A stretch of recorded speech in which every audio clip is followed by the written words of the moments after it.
we've got parliamentarians across all the political divides coming together on this issue, particularly because many of us in this place have got our own personal experiences, and we're going to hear some very personal stories this morning. But, you know, MPs, even though people often forget this, are human beings as well. And I've spoken to many colleagues who have got stories of their own loss, and that's why they feel so passionate about the bill. So in terms of parliamentary colleagues that we've got with us this morning, I think we've got Kit here. Kit Malthouse is here from the Conservatives. We've got Andrew here as well, obviously hosting us this morning. We've got Andrew George from the Lib Dems. We've got my colleague Lord Faulkner here from the Lords, and we've got Neil Shastrahurst somewhere. I've seen him. There he is. So excellent cross-party support as ever. And I think it's the third time we've gathered in this slightly hot and sweaty room. But I'm so pleased that you've joined us again. And thank you to the media for your coverage of this issue. Some of it has been brilliant and very balanced and very measured. Some of it has been less balanced and less measured, but I guess that is the world that we live in. But thank you for engaging on the issue, because it does mean a lot to so many people. And I think we've had months now of technical debate, quite right too. Very, very important that we've done that work. We've gone through the bill line by line in the Bill Committee, on the floor of the House, and that has been a really important, detailed piece of work. But actually what tomorrow is about is returning to the heart of the issue. And it's about returning to the people who are very, very clear evidence that the law as it stands is not fit for purpose, and it has to change. And that is why we are in this room today, and that is why we'll be having that debate tomorrow. Real people with real stories, and we're going to hear from some of them today. I'm delighted to be joined by some wonderful people I've had the pleasure of meeting on this journey. And it's them that have always been in my mind when I've been talking about the terminally ill adults bill. And there's different ways of looking at what we're doing through Parliament at the moment. There is the human level, and that's my focus today. But there is also the real need from a legal perspective, and also from a very logical perspective, that the law needs to change. It is simply not fit for purpose. And when we have 4 former directors of public prosecutions telling us that, because they are the people who have those cases on their desk of loved ones who have lost people they love deeply under the most difficult of circumstances, whether that's through taking their own lives or making that trip to Dignitas in Switzerland, then, you know, we know that something is wrong. And we are legislators in this place, as well as human beings. So there's the human side to this debate, and there is the very legal and very logical side as to why the law needs to change. And now is the time. I mean, I've spent a lot of time working with doctors in Australia, in America, in other jurisdictions where they have safe, effective, compassionate assisted dying laws. And they really cannot understand why we are so far behind the curve on this. It works, and it is safe, and it provides dignity and choice for terminally ill people. We have the most robust piece of legislation in the world in front of us tomorrow.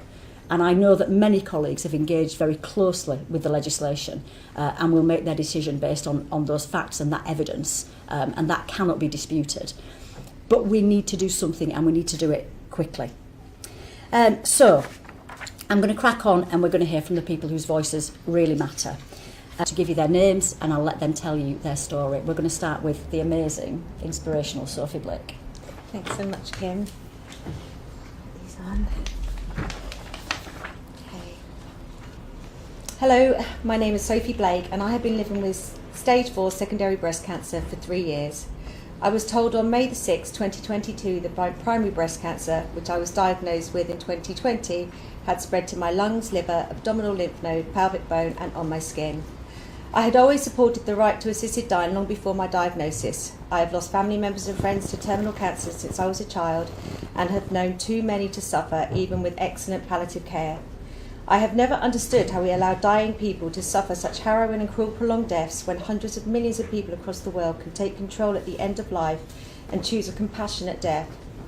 I know that palliative care can give many people a peaceful and pain-free death, but sadly that is not the case for everyone. My friend Pamela had bowel cancer and travelled to Switzerland to have an assisted death. She had to die in a foreign country and spend thousands to have that choice. She died alone, as she was terrified that anyone who accompanied her would risk prosecution. Paola didn't deserve a lonely death. Her preposterous plea, jumbling the words, preposterous plea was a law change, and it's time we did her justice.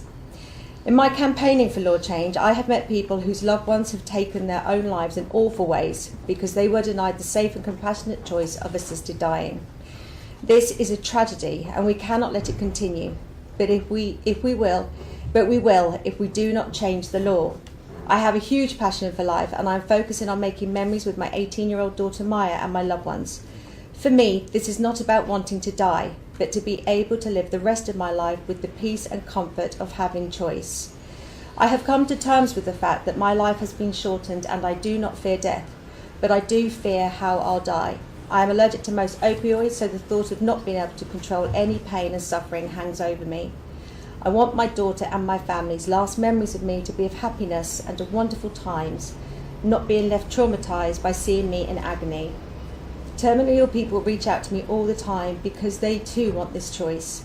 We have to deal with so much after being diagnosed with these devastating, life-limiting diseases. The mental and physical impact, the future dreams and times that have been stolen from us, the grueling treatments alongside all of the brutally distressing side effects, and the heartache and sorrow we see it having on our families. All we are asking for is to be able to live our lives in the peace and comfort of knowing we can choose at the end. We deserve the right to be able to say when we've had enough, if we cannot tolerate and endure anymore, and have the option of a safe and harmonious death surrounded by those we love. MPs have spent many months and hours of debate on this bill. I believe the law being proposed is safe, workable, and has been drawn on decades of international evidence and best practice. 300 million people around the world have this choice already. It gives people like me the choice we are so desperate for. When they come to vote on Friday, I urge MPs to remember all of us whose death depends on this bill becoming law. It is always easy to find a reason not to do something, but perhaps we should focus on why we should. Please vote to allow us the choice to have a good death, because isn't that what we all want? Thank you so much, Sophie. Thank you. And I mean, Sophie's just inspirational. And yeah, she looks well. She looks amazing. But she's really poorly. And all Sophie wants is that choice. And that is one of the key words, isn't it? There's a few other key words really in this debate, but choice is the key word. And the thing with choice is, you don't have to do it. It's if this isn't for you and it isn't something you want to do, and I've had conversations with many people, including in my own family, who've said, well, this isn't something I'd necessarily want to do, but who am I to deny anybody else who might want to make a different decision that choice? Before we hear from our next speaker, I'm just going to hand over to Lord Faulkner, because I believe his time is precious as ever this morning, just to say a few words. Just first, I really, really hope that it's much for the Commons that they will respect the voice of Sophie and other people, and the points that Sophie made about people having to go abroad or to hoard pills and die alone, followed by their families being investigated for whether or not they committed a crime that might lead them to go to prison for up to 14 years, so cries out for reform. And I really, really hope the Commons take the opportunity on Friday, because as Kim said, Friday is the time at which the Commons can finally say that they will listen to the voices of Sophie and the other people we're going to hear from on the panel. Can I just make two quick points? First of all, Kim, since November, has led a process in which the most intense scrutiny on a really open basis has taken place. I've been in Parliament for 28 years and I have never seen a bill more intensely scrutinised in the Commons than Kim's bill, and it is because the members of the committee and the Commons themselves have all had to turn their own attentions to that issue, and it has made the bill, and this is no exaggeration, the most safeguarded bill in the world in relation to assisted dying. If the bill gets through on Friday, then it will come to the Lords, it will come to the Lords shortly thereafter. It will take some months to get through the Lords. I hope that I will be the sponsor of the bill, but we will give it scrutiny and we will respect the views taken by the Commons on this, because ultimately it is for the Commons to decide on whether we should have an assisted dying law and what its shape will be. And we in the Lords will do what we do best, which is scrutinise the detail but leave the main decisions to the Commons. Brilliant. Thank you. Thank you so much, Charlie, and thank you for all your support and hard work on this issue as well. There's been a lot of obsession with parliamentary process, and quite right too. But it has been an extremely thorough process, and believe me, I know that because I have lived and breathed it for months.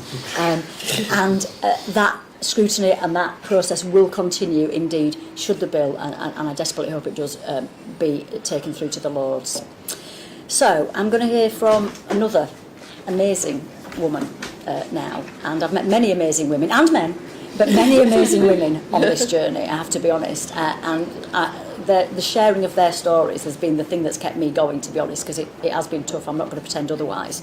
And I met this lady up in Yorkshire. Yes, we did. Up in Yorkshire. Yes. At an event just outside my constituency. And I'm going to let you tell her story. This is Pamela. So I'm living with terminal breast cancer, and I'm a Christian. Now, I say I'm a Christian because it's actually central to my beliefs, and I think people are often a bit coy about religion in this, but I think it's central to what I think. In late 2021, just before Christmas, unaware of my condition and my cancer, I accessed my medical notes online following a routine x-ray. All I can remember about reading the notes is this phrase that came up and up again, extensive metastatic disease, out of the blue. You know, how your life can change in a heartbeat. I knew then that I was going to die from this cancer. Now, I've been very grateful that I'm receiving excellent care and treatment, but my life has been completely upturned. I've had to give up my work as an academic, as well as other aspirations and ambitions. I'm very often tired, very tired, and my treatment has unpleasant side effects. I sometimes have severe pain. My mobility is now substantially compromised. But within my limits, I live life to the full. I'm often happy. I have many things I enjoy doing. I'm an authorised local preacher in the Church of England, and I have wonderful support from family and friends. So I don't want to die, not now. I want to live. That said, I'm in terror at the prospect of how my final weeks may turn out to be. I have seen other family members at the end of their cancer journey, and I know what may lie ahead. Even the best palliative care has its limits.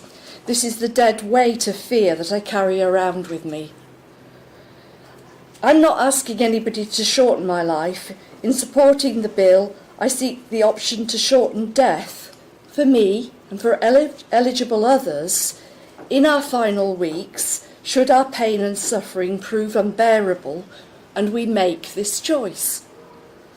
I cannot reconcile Christian compassion with the status quo that obliges people to suffer a drawn-out process of dying in terrible pain when this is against their will and they have the capacity to choose.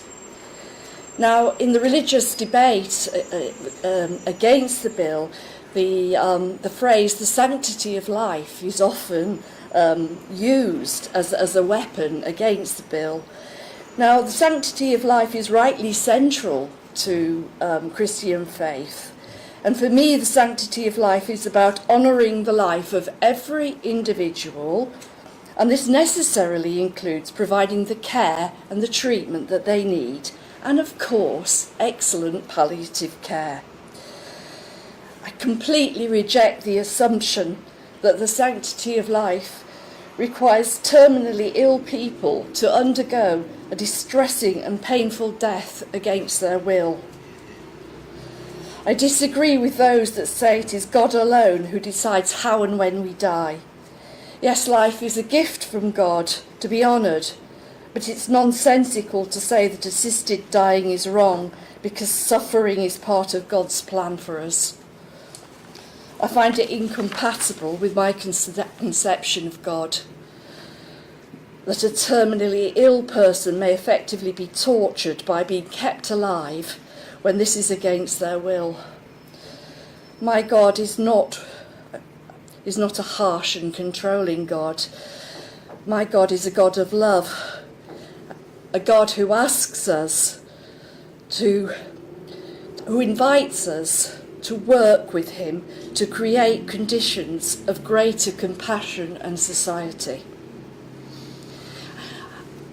Religious arguments against the bill also sometimes overlook the Christian concept of free will, which is actually central to faith, and which necessarily requires us to examine our own conscience and to think critically in order to create a more compassionate and inclusive society. Accepting religious conventions is always easier than actually challenging them. But we've been given free will so that we are able to make moral choices for ourselves.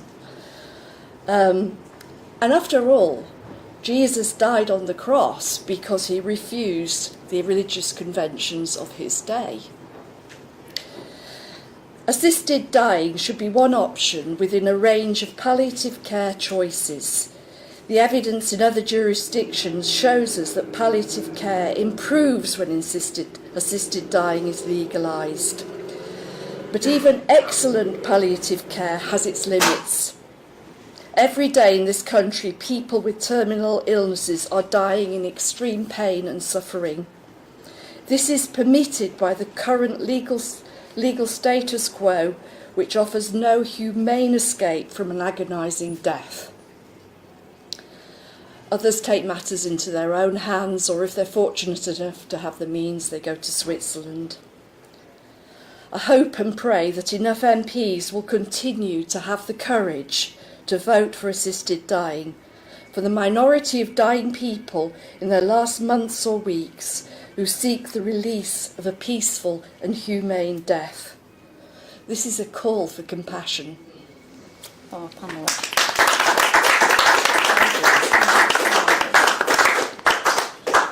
Gosh, Pamela, thank you so much for sharing what I know is deeply, deeply personal for you, and you were so eloquent, and I'm so grateful.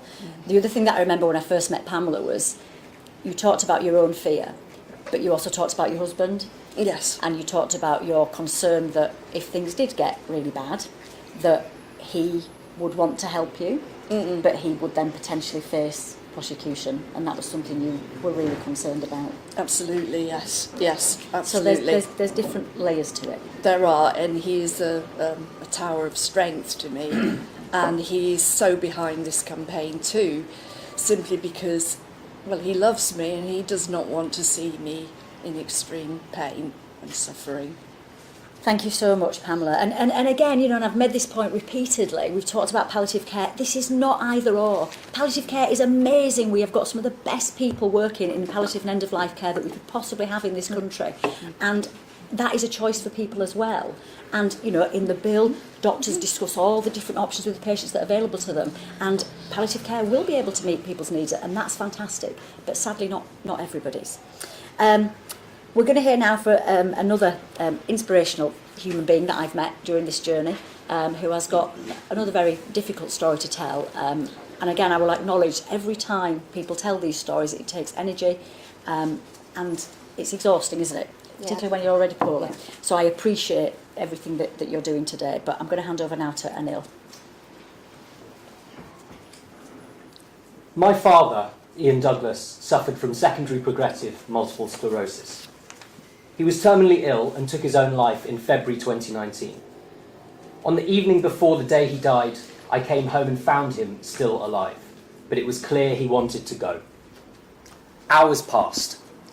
I cracked and called my GP. She had a legal obligation to call an ambulance, and paramedics soon arrived. They attempted to resuscitate him. I frantically waved a power of attorney form in their faces as my father died. The police arrived.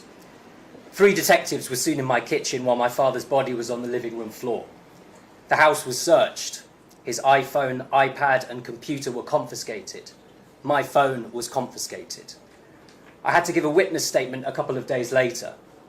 A police investigation hung over our heads for more than 6 months. Nothing can prepare you for that experience of grief in real time, that kind of trauma. The law in this country failed my father. The law meant he had to choose a dangerous, unpredictable and lonely way to end his life by ordering powerful opioids off the dark web. The law meant that he only succeeded in taking his own life at the 3rd attempt, as we later learned that the stomach bugs and intense physical exhaustion he had suffered from in the days leading up to his death were in fact the result of the unpredictability of the opioids he'd obtained and the miscalculated doses of those first 2 attempts. The law afforded him less choice, less independence, and less dignity in preventing him from being able to make the same choice for his own life as the owner of a terminally ill dog could do for their pet. It prevented him from being able to discuss his plans to take his own life with his family and friends. He was already physically isolated and confined, and the law simply exacerbated this, leaving him psychologically and socially isolated at the end of his life. The law, instead of affording him more dignity and independence and expanding the choices of a man whose world had so severely contracted, actually made the world in which he died even smaller. The law leads people like my father to make lonely and dangerous decisions. It does not protect against coercion. It does not offer protections or choice for dying people. It does not offer terminally ill, mentally competent adults with 6 months or less to live the chance to choose a safe and compassionate death when even the very best palliative care is not enough.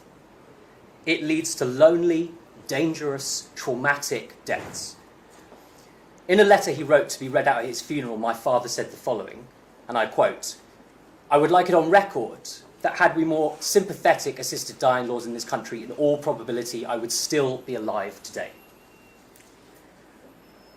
The bill that MPs will vote on tomorrow is the answer to these problems, the answer to a law that is no longer fit for purpose. MPs are representatives of the people of this country, 3/4 of whom want change. And the time for that change is now.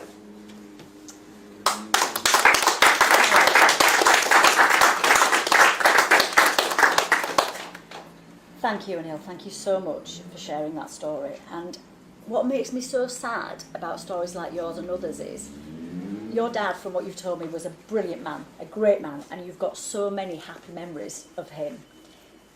But those final days and moments eclipse that, inevitably.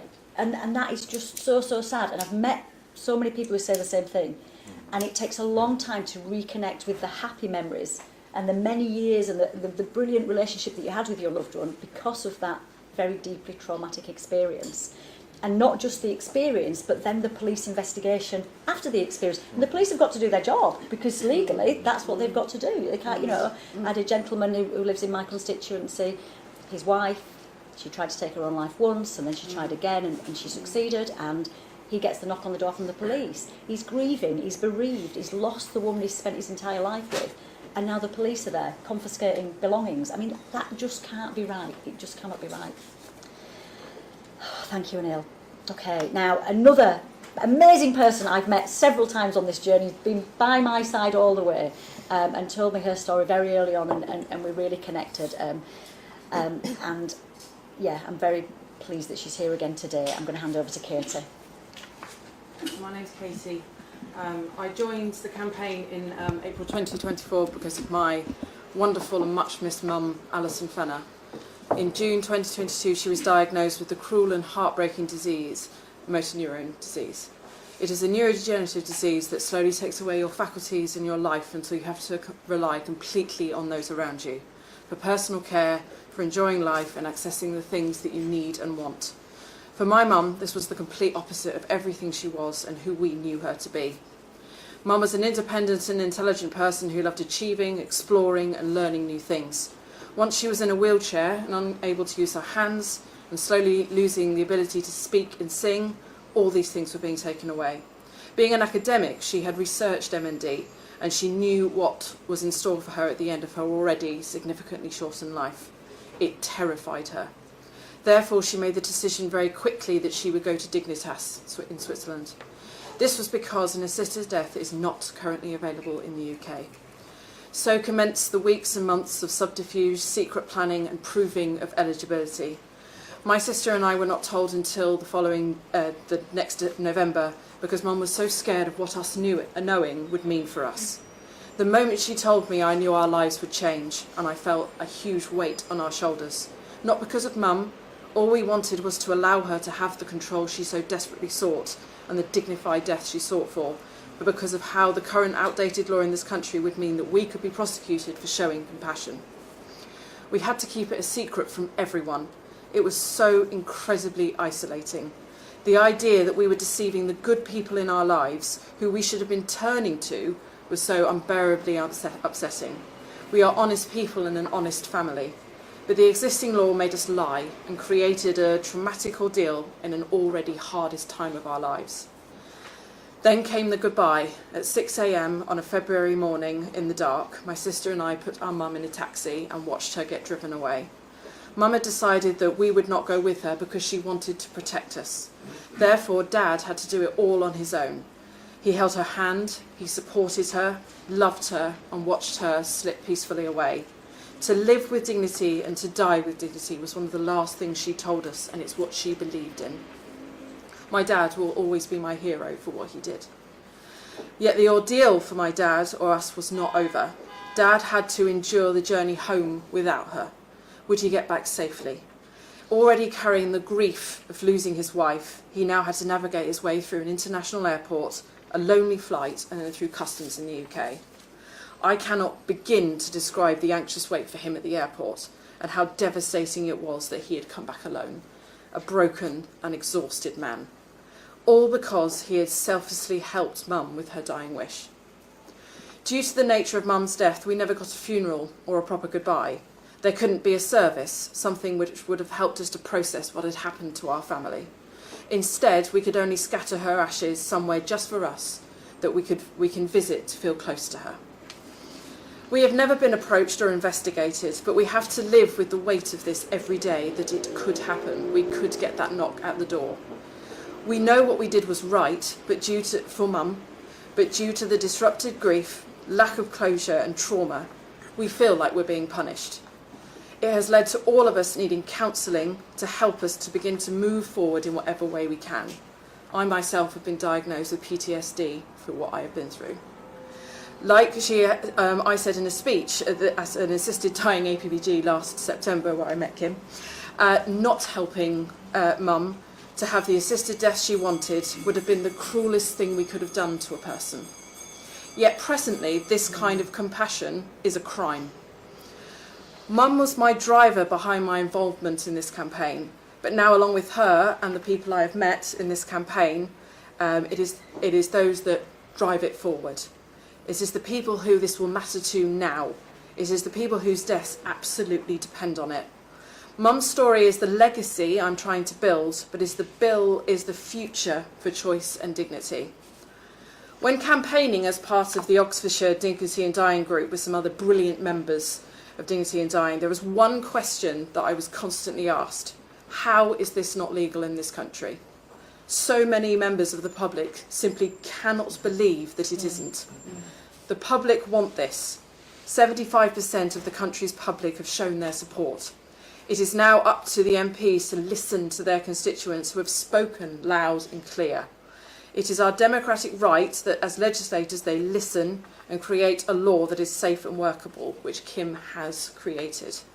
She has made sure that this bill is one of the safest in the world, so it should be done. It is their job, it is our right. We must stop outsourcing compassion. I don't want any family to have to go through what we have had to go through and what we are still having to go through. It's time for change and choice.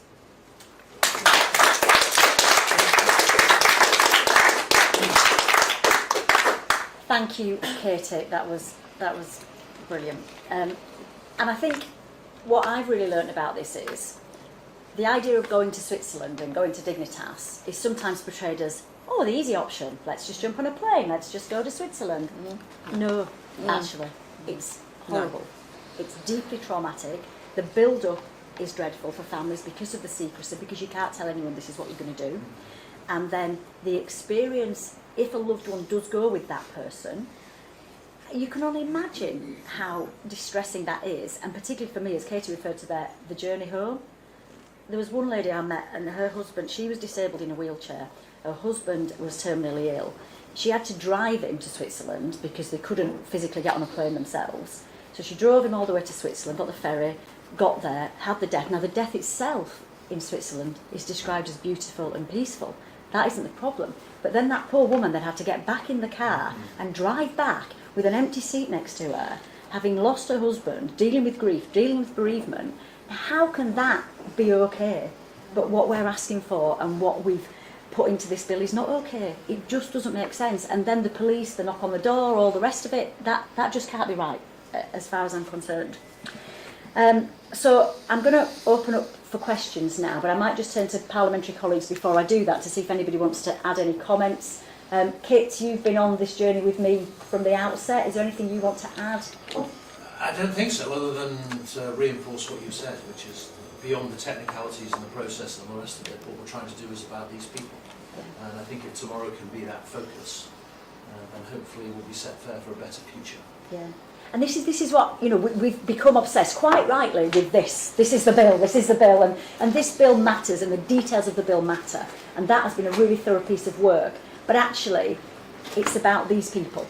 You know, we legislate on issues that people care about and what matters to people. That is our job. Yes, we have to get the law right, and we have got this right, but it's about what this looks like in the real world.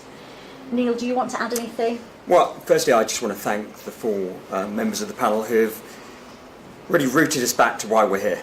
And this is about serving those people who want autonomy at the end of their lives and supporting them through that process. And call me old-fashioned, but I believe in a compassionate society. And a compassionate society reflects the needs of a shifting consensus, and we've seen that over a number of years. And I came to this debate having worked in medicine, but having also worked in law. And I saw a system, despite the best efforts of everybody working within it, despite the brilliant palliative care that we see in this country, don't dispute we could do more to improve it, that isn't serving everybody. And I wanted individuals, and I believe that is the consensus of the country, that individuals have that control at the end of their lives. That's the dignity that they deserve. We've got a huge decision to make tomorrow, and I know many people have had sleepless nights over it, but I think if we do this, we won't be having the status quo, which is a system that doesn't work for the country. We will be having a system that reflects the compassion that we should be striving for. Brilliant, thank you so much, Neil. And Andrew, as one of the Liberal Democrat MPs who's supporting the bill, is there anything you want to add? Well, also on the Health Select Committee and the points made about, excellently by yourself, Kit and Neil, certainly resonated with me, and the issues which concern me is in relation to the spurious arguments which are outside, if you like, where the bill is clearly concentrating that somehow disabled people are themselves under threat, and that the palliative care will be given kind of secondary consideration from now on. Certainly, as far as the Select Committee, for example, is concerned, we're about to launch an inquiry into palliative care. There should be no relaxation in terms of the pressure that we should be placing in terms of improving both the reach and the quantity and quality available to people in relation to palliative care. And of course there is a mess in relation to the current status quo, whether it be how you manage the expected death processes that currently exist, which place a lot of medics in extremely difficult circumstances. The belt and braces surrounding this particular piece of legislation actually gives them a great deal more protection than currently exists, and there's a whole set of circumstances which have resulted, for example, in the media-generated hysteria is probably the best way to describe it in relation to how the Liverpool care pathway was misrepresented some a decade or so ago, and the consequences of that for medics having to work within the system itself and managing those extremely difficult decisions which people have to make in terms of living wills, etc. So I mean, this is an improvement and it provides, if you like, a safer haven for people to be making those kind of choices. Extremely powerful case has been made today, and I congratulate all the speakers. Yeah, thank you very much, Andrew. I think you're absolutely right. I mean, around this, and I've been really clear from the start. This is not an either or when it comes to palliative care or assisted dying. It's about choice for people, and jurisdictions that have introduced assisted dying laws with very similar strict criteria, particularly in Australia. Provision around palliative care has gone up. It's improved, access to palliative care has gone up, because we end up with a more holistic approach to the end of life for people, and that's got to be a good thing. And I will champion that cause all day long, whatever happens with the bill. But what I would find deeply upsetting would be if we continue the conversations about palliative care, we continue the other conversations that have come out around these issues, including the rights of disabled people, including all the other things that have come up as part of the debate. But if we do that at the expense of giving families and people like this the choice that they need and deserve and want, that would be tragic as far as I'm concerned. Sometimes we don't get it right in this place, but we can do multiple things. We can and we should do things at the same time. And I refuse to believe there's not a world where over the next 4 years we cannot, particularly, keeping my faith in the Labour government, we cannot look at palliative care and social care and disability rights and look at assisted dying and give compassion to every single member of our society. That is something we've got a duty to do. But I do not want the choice for terminally adults to be at the expense of doing those other things, because that would be wrong. Right, let's take some questions. I can see you're all itching. Yes. Thank you so much, Alex Forsyth, BBC. Andrew Mitchell said it right at the beginning, numbers count, and we are obviously on the eve of a really important vote tomorrow. How confident or not are you that this will pass the Commons? And just secondly, I hear what you're saying about the people here that you want to put at the heart of it, but clearly the detail of the bill matters too. You will be familiar with the criticism about the level of scrutiny the bill's had. I wonder if you can just address that head on and explain, can the public have confidence in the process that's led to this point? Yeah, brilliant. Yeah, so 2 questions. One, in terms of the numbers, the media is obsessed with the numbers. I understand, that is your job. But look, we had a good majority at second reading. I think it's 55 majority. There might be some small movement in the middle. Some people might change their mind one way, others will change their mind the other way. But fundamentally, I don't anticipate that majority would be heavily eroded. So I do feel confident we can get through tomorrow successfully. I've spent a lot of time, not just about scrutiny of the bill itself, but with individual colleagues. And I've been delighted, actually, the way that some colleagues have really embraced the detail. And every week I've emailed all 649 MPs and said, please come and see me, come to my office. I have copies of the bill on my desk saying, come on, if you've got any specific questions, let's go through it. Not everyone's taken me up on that offer, surprisingly, but some people have. And even last night I was here till quite late having sessions with colleagues, saying, right, what are the bits that you're concerned about? I'm not telling anyone how to vote, that's not my job. But my job is to make sure they are voting on the actual facts and the reality of the bill, and not what they might have read on social media, because that isn't the reality of this situation that we're in. So in terms of scrutiny, look, I mean, this has been going on since November. This is not being rushed through. This is not a quick thing. That's happened overnight. It has gone through hours and hours and hours of scrutiny. And indeed, again, colleagues have had this bill since November. They've had the new version since the bill committee. Plenty of time if they want to go over the detail of it, which I'm sure they do with every other piece of legislation that comes through this place. Then they've got the opportunity to do that. So I really do strongly push back on the fact that there hasn't been enough scrutiny and there hasn't been the opportunity to discuss the bill, both on the floor of the House, but actually at lots of other events. I mean, I've put on dozens of events across the last however many months it is, where you can come and meet real people. You can also come and meet doctors from overseas. I did another online session with doctors in Australia, I think it was on Tuesday morning, to hear about what this looks like in reality. Because I think the other thing people are nervous about, and I understand, is someone turns up at the doctor's and goes, I'd like an assisted death, please. And of course it doesn't look like this. We're talking about conversations, deeply personal, detailed conversation with experienced, trained medical practitioners laid out, before the patient. And, one of the Australian doctors was saying this is the most patient-centred care that they've ever done in their lives around any other issue. It is not something that would be a quick, easy thing for people to do. And to go through the process as laid out in the bill would take potentially up to 2 months. Now, the other side of that is the fact that I have to acknowledge there will be people who will die before they go through the process because the process is so thorough and so robust. And that is difficult for me to accept. But I have to accept that because the safeguards are so thorough and because the layers are so intensive. But I have had terminally ill people email me and said, goodness me, Kim, every other country does 2 doctors. Why could we not do 2 doctors? We know this is what we want to do, and once we've made that decision, why can that not be? But actually, again, I've said, let's have the multidisciplinary expertise. Let's have the legal oversight. Let's have that. That's really important. But it does mean the process is quite lengthy. Kit, did you want to come? Just on the scrutiny issue. I mean, obviously, there's been hours and hours of debate in the House and in the structure of the House. But as Kim said, there have been dozens of meetings, both by proponents and opponents, throughout the last 6 months that members could have gone to. But every single MP will have had significant correspondence on this matter.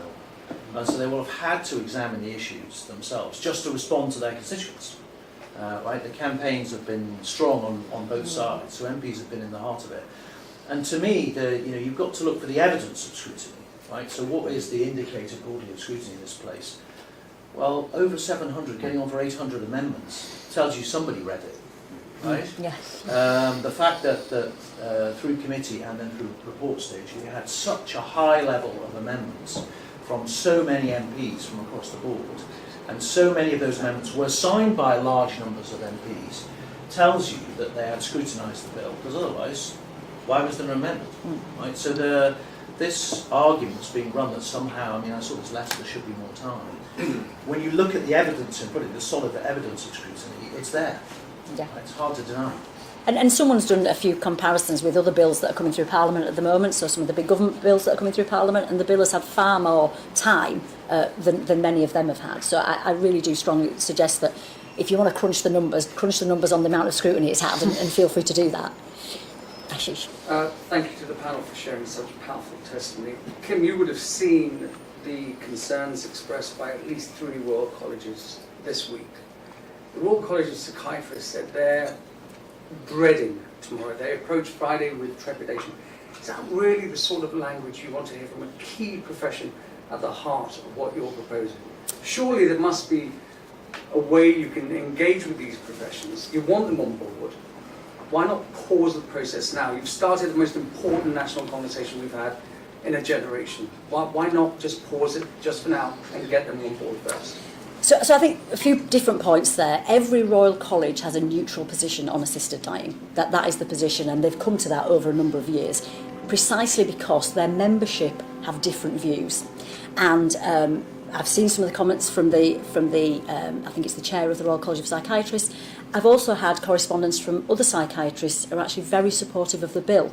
And therein lies the situation. And it's the same for doctors, it's the same for people working in palliative care. There are a range of different views. And it was ever thus. That is the case. But this is not a new debate. This debate has been going on for decades. So to pause the process now would just not make sense. I was doing some research. I think the first time assisted dying was brought up in Parliament was 1938 or something. So anyone who says, oh, it's all new and it's all too much, that's just not the case at all.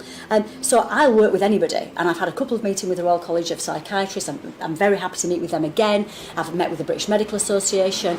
My door is literally open. So if they have got concerns, they can come and speak to me about those concerns. But what I would say is, they were very keen that there was psychiatric involvement in the process, and that's why I've included it. And I do think that's important. The 2 key issues that have been raised have been around assessment of capacity and also around coercion. So having psychiatric input and having a social worker involved addresses those concerns, and I would stand by that decision. I think it's a really important change. Yes. Mark Darcy, Parliament Matters.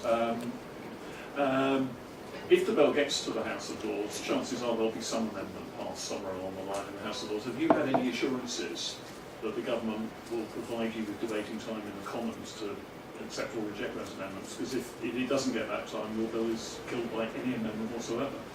Yeah, I mean, you know more about parliamentary process than anyone, Mark. So, you know, we know what will happen now if it goes to the Lords, and Charlie has given reassurances that the will of the Commons will be respected, but you're right, there will be potentially be amendments that will be looked at there, but they will come back then to the floor of the Commons for us to have a look at as well. So I hope that... If time is provided, though, I mean, if the time is not provided, and it won't just happen naturally, there won't be any private members' Bill Fridays by then. No, I mean, I think my job then would be to work with the government and ensure that that time is provided. I mean, the government have been obviously very neutral on the issue, but are clear about having a workable and operable bill. So if anything is proposed in the laws that would have any impact on the workability or the operability of the bill, then we would have to have those discussions. And I would imagine that time would be provided to do those sorts of things. I think it'd be an interesting constitutional position for the House of Commons to have passed something at third reading, and for the government to then say, well, we won't put it in an extra sitting Friday. Yeah. That is also taking a position on the bill. Yeah. Can I just say, and also I think their lordships will be respectful of the fact that they have already been through this process and have approved a similar bill. And it really, you know, for lawyers and for members of the House of Lords, it is the Commons that needs to speak. We are the elected members, we represent our constituents. And so what the Commons does tomorrow will, I think, be definitive in terms of whether this book gets on the statute book, whether this bill gets on the statute book or not. Yeah, brilliant. Thank you, Andrew. Always good to hear from more experienced parliamentarians. Yes? If this doesn't pass tomorrow, supposing it doesn't pass, I know you're quite bullish about the numbers, how long do you think it will be before we find ourselves in a similar situation again? Thanks, Theo. That's something that is sitting heavily on my mind. If we don't pass this law tomorrow, it could be another decade before this issue is brought back to Parliament.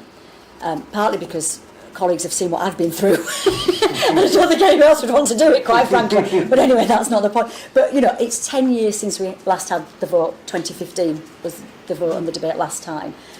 If we leave it now, I worry it could be a heck of a long time. And in that time, how many more stories will we hear? Like Katie and Pamela and Anil and Sophie and all the many other hundreds, you know, thousands of people who've been in touch with MPs. And that would just be, in my view, a dereliction of duty. And, you know, other jurisdictions are passing laws all the time. France, several of the American states, New York, I think, have just gone through. You've got Jersey, you've got the Isle of Man. You've, of course, got the Scottish bill going through the Scottish Parliament, which is looking very strong. What I wouldn't want is a difference between Scotland and then England and Wales. I think that would be difficult to manage. So, you know, the international movement on this issue is clear what the direction of travel is, and I think for us to be behind that would be really sad, and as I say, potentially years before we revisit it. Did I see another hand? Yes. Hi, Janet Easton from Telegraph. Hi. National has tabled Amendment 40, which would bar people from becoming eligible for assisted dying solely because they voluntarily stopped eating and drinking for the VSAID process. She's clear her amendment would not stop people with anorexia becoming eligible. This morning, Dr. Annabelle Price, she is the lead on assisted dying for the Royal College of Psychiatrists. She's told the Telegraph that VSAID is an entirely different condition to anorexia nervosa, and laid out the reasons why. And on, you know, her number of palliative care doctors have also expressed same sentiment. You said you support National's Amendment 14, and I think you told BBC that it would close the anorexia loophole. My question is just that, why are you claiming it would close the anorexia loophole when all the experts are saying it would not? No, brilliant. Thank you, Jan. I think it's fair to say the Telegraph are not a big fan of my bill, but thank you for coming anyway. Look, in terms of anorexia, if we look at the criteria within the bill, and I've got it right in front of me here, someone is only eligible if they have an inevitably progressive illness or disease which cannot be reversed by treatment. And anorexia, fortunately, can be reversed by treatment. So that's the first... Can I just finish? So that's the first point. The second point relates to the fact that you are not eligible under the bill only because you have a mental disorder.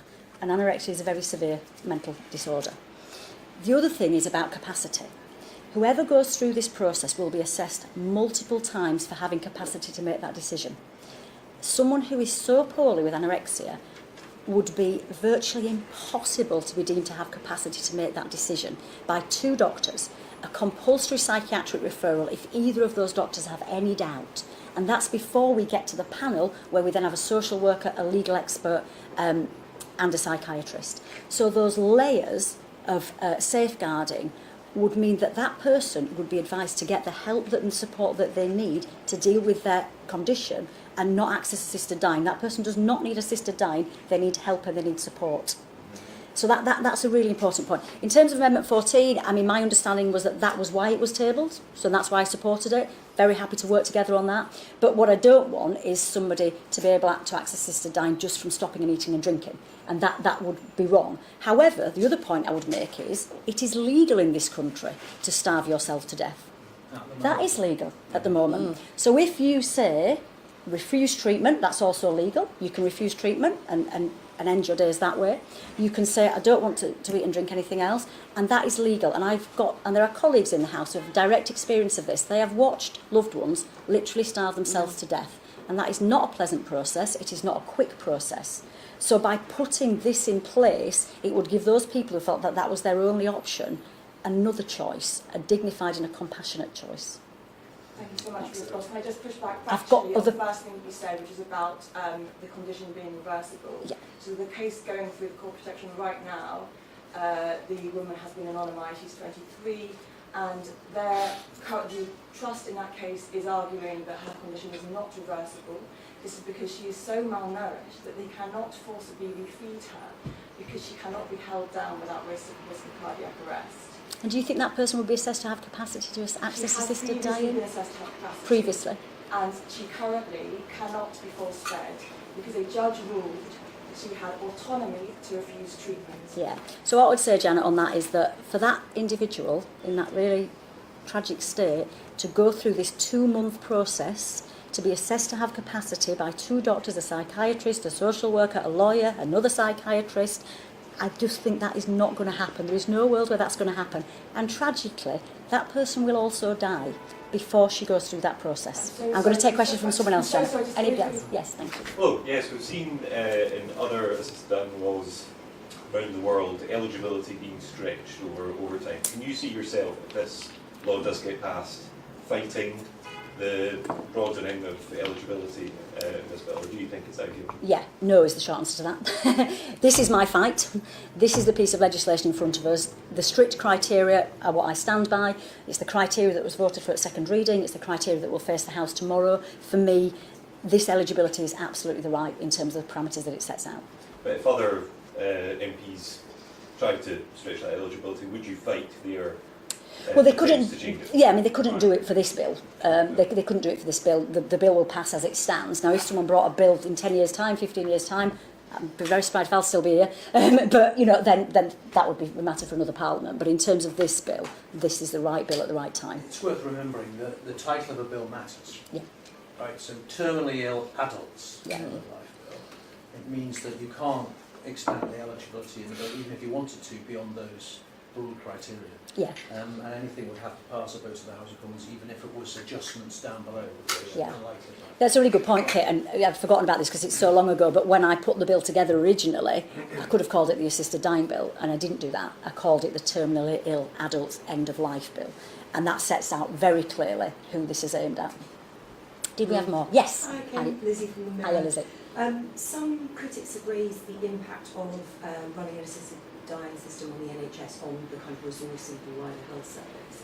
Have you had assurances from the government that it's going to be fully funded, and do you have a response to those concerns? So the government did a really comprehensive impact assessment, which looked at the costs and the savings involved, and what I've tried not to do, because it's such a human issue, as we've seen this morning, is to talk about pounds and pence, because that just feels wrong.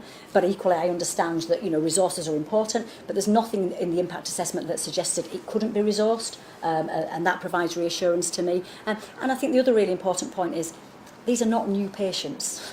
These patients are already in the system, receiving treatment, receiving care because they are terminally ill. So we're not suddenly going to end up with an influx of thousands of people saying, can I have an assisted death, please? Because they're already receiving treatment. And the government is committed to make this workable and operable in reality as well. So I don't have any concerns about that. Any more for any more? Yes, please. Yes, there she is, hiding. Hello. I want to ask why you're voting against NC16. That would make the other person that feels a burden or has a mental health condition or is motivated by poverty wouldn't qualify. It's a really unworkable amendment. So the language that is used in that, and bearing in mind I've taken comprehensive advice from legal draftspeople and civil servants around it, we have to have language in law that is workable in practice, and that amendment just doesn't work in practice.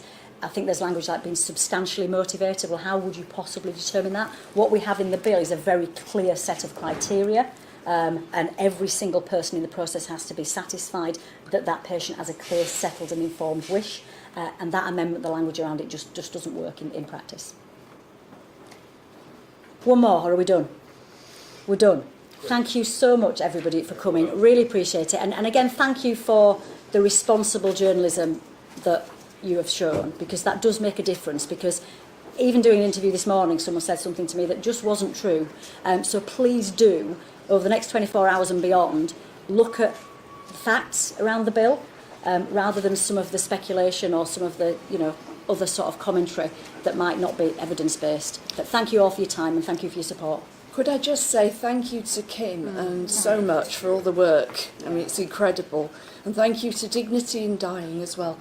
And what you've done is actually you've brought us into the centre of the debate, because we were being relegated to the sidelines. There's no doubt about it. Absolutely. Our voices were not being heard. When you become terminally ill, you become a member of a vulnerable group, and you realise just how vulnerable groups are just not heard. They're not seen to have a legitimate voice. They're disregarded. They're the recipients of care. It's not for them to actually say what they think.